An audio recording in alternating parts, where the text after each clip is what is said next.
Unspoken epidemic in our country.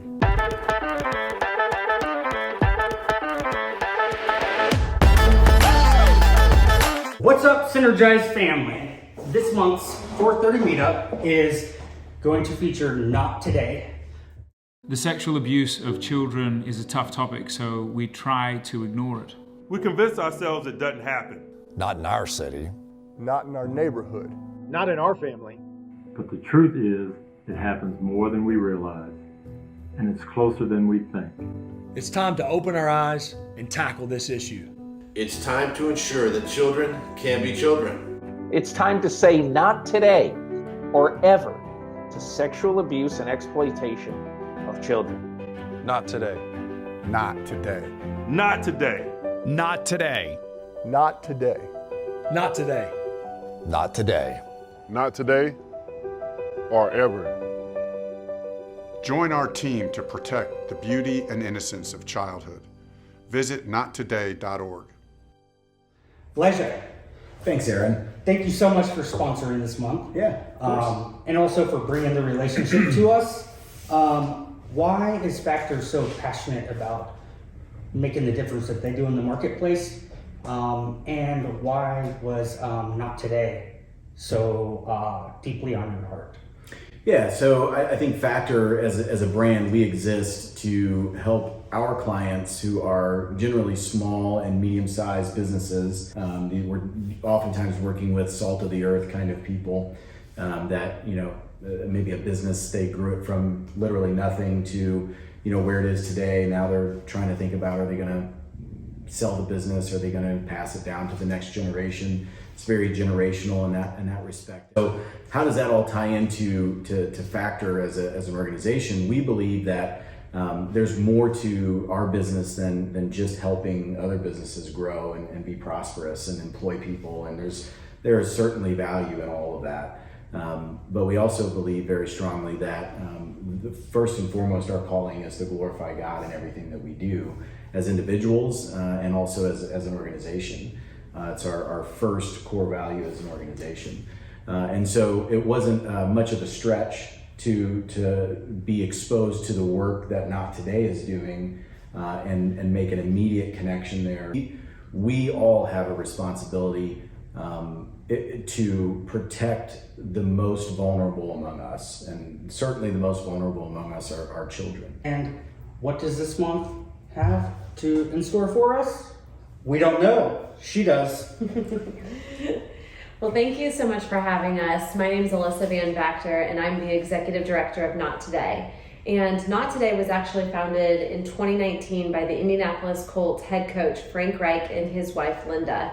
And throughout their entire time with the NFL, they've traveled from, been a part of the NFL from north, south, east, west. And every time they go into a new NFL city, Linda had found herself serving women that had been impacted by child sexual abuse, exploitation, and trafficking.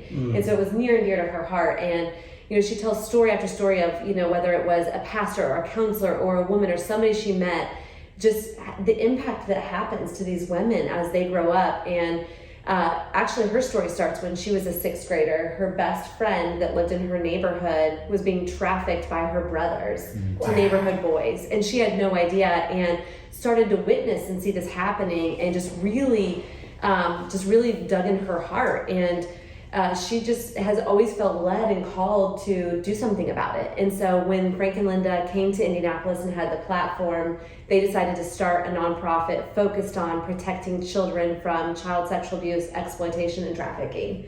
Wow. And so we've really spent the last several years just kind of digging in and looking at what is the state of Indiana, what does that look like, whether it's legislation or law enforcement, training, serving, everything that's there. And what we've really discovered over the last couple of years is that the data and the statistics are overwhelming. And especially since COVID happened, when the lockdown happened, you think of children being sexually abused in their home by a family member, a friend, a neighbor, something, and now you cannot leave, you can't go anywhere, and the exposure to internet pornography and predators and family members just exacerbated the whole issue.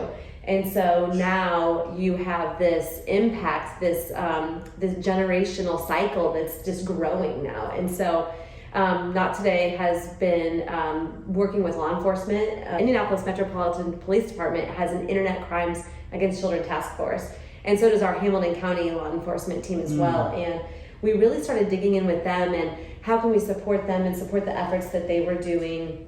One of our first initiatives was really to purchase a electronic detection canine dog, and his name is Hunter, and he serves with the IMPD ICAC unit. And Hunter, he goes into these search warrants that the law enforcement do, and he looks for SIM cards, computers, phones, technology, anything that's out there that has this fluid inside that he can smell. So a law enforcement agent may not be able to see with their own eyes.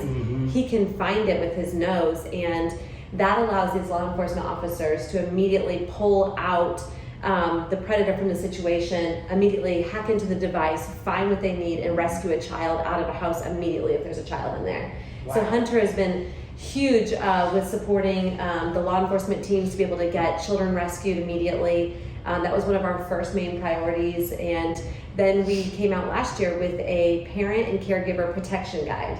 And Linda had this vision of a handheld size protection guide for parents that's easy to read, that has warning signs, red flags, what to look for. And we really we created that. We launched it last year. We've distributed over 20,000 copies in the last year, English and Spanish. And so it's free of charge on our website. We give it to anybody we can think of. We want adults to protect children. It is our civic duty, like you said, for adults to protect children. And so whether it's educating, informing, training, we want everybody out there to know what are the warning signs, what are the red flags. So many people don't think it's happening here in our backyard and around us, but our IMPD ICAC unit last year alone had 600 calls that they had to go through, screens, photos that they had to look through, houses they had to show up at, search warrants, all of that. And that's just in one county in Indiana. And so it's live and well. It's happening here. We get phone calls all the time and emails from families that have been disrupted from this. And what we're also discovering is only 1 out of every 3 children actually come forward and report that they're being sexually abused or exploited and trafficked.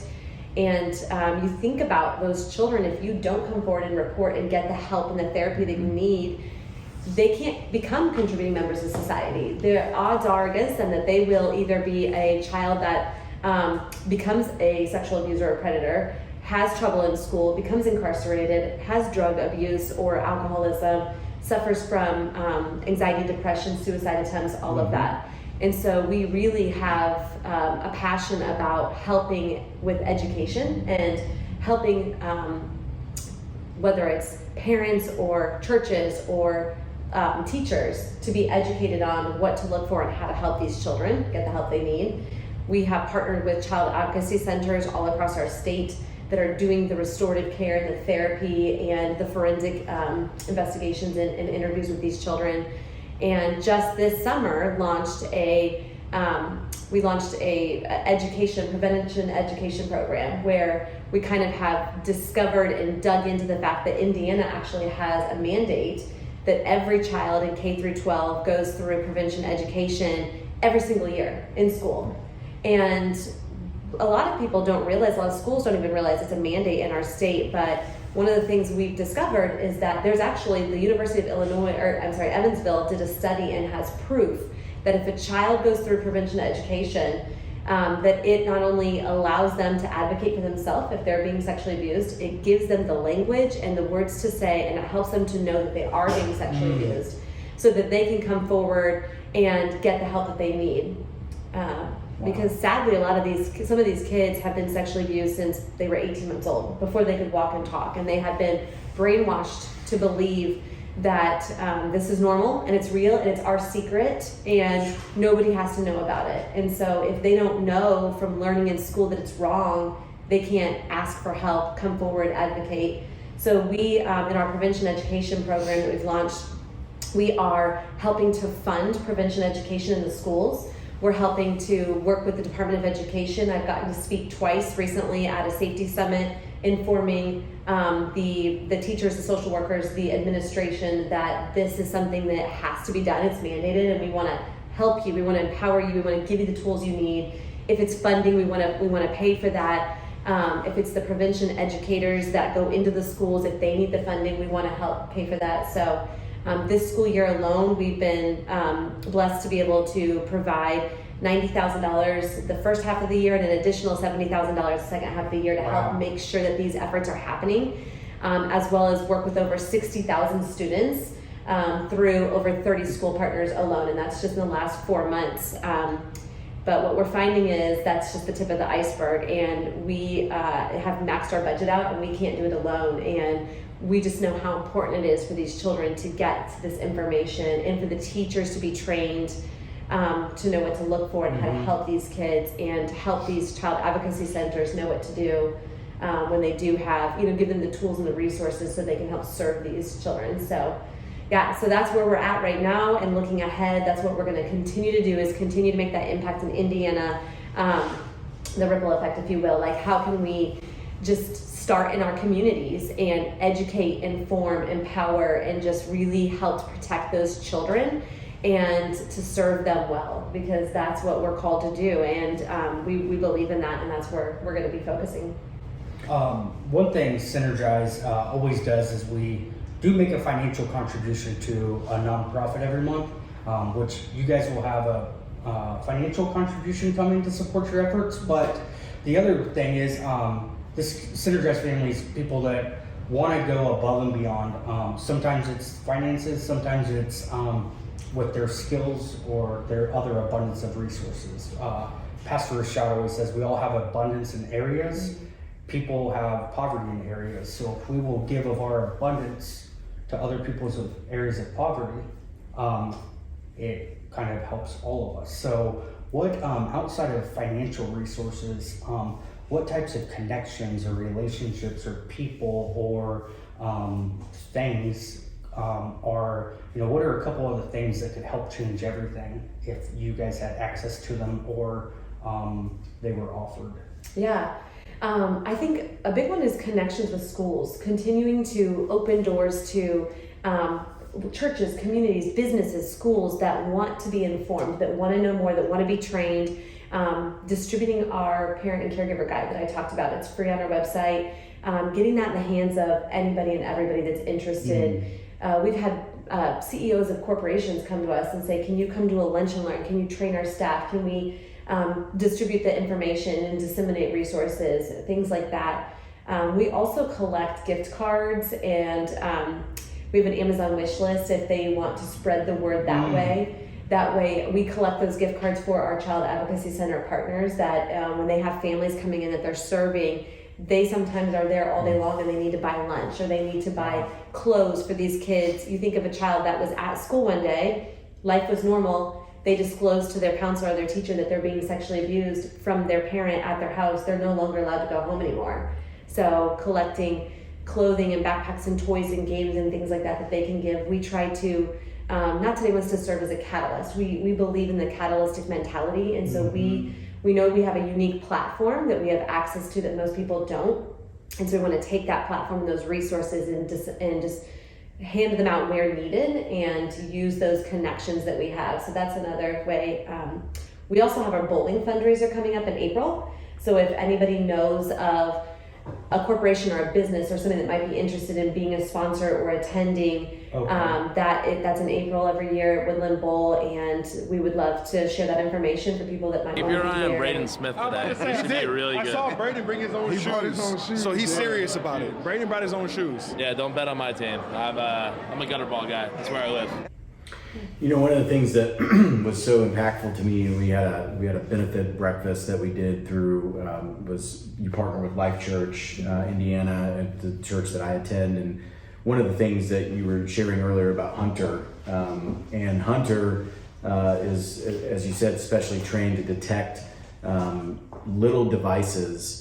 I think the law enforcement officer told a story of a mini SD card that was about the size of a normal person's fingernail, that was in this back bedroom under a massive pile of trash. And I mean, so just think about the conditions that this child was living in, for starters.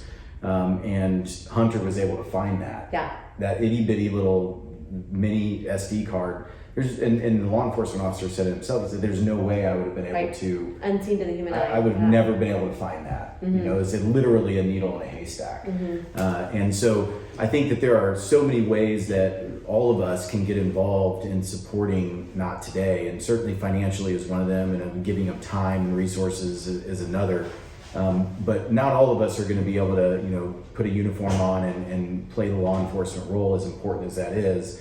But everyone can do something. And I think that's like the big takeaway for me is, and hopefully for everybody else, is that everybody can do something when it comes to this. And I think it's just a matter of what that is for you. Yeah.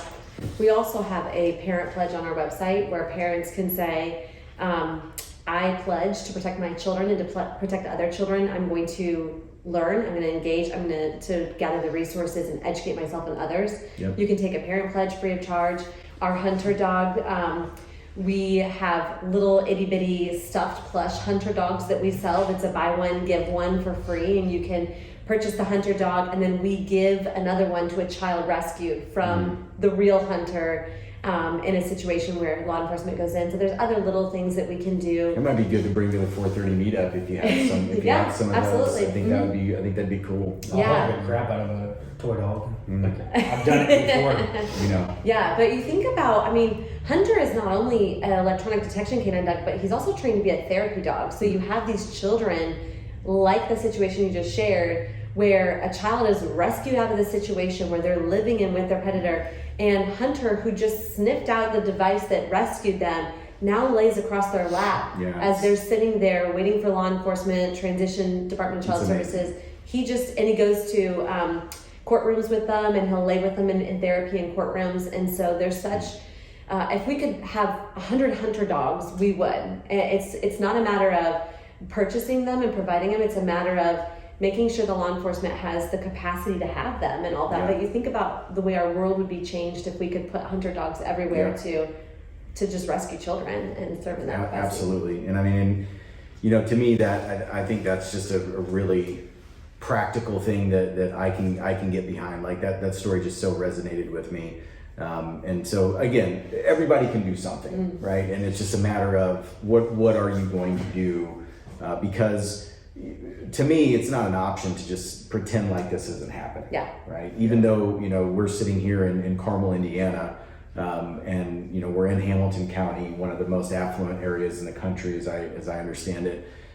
It's happening, and we've got to make sure that we're doing everything we can in partnership with organizations like Not Today to making sure that we're protecting our kids here, near and far as best we can. Yeah.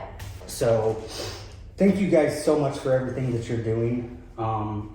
It's a privilege to be able to feature you guys and offer the Synergize platform to get more of your story out through the business community. And Synergize, we love you.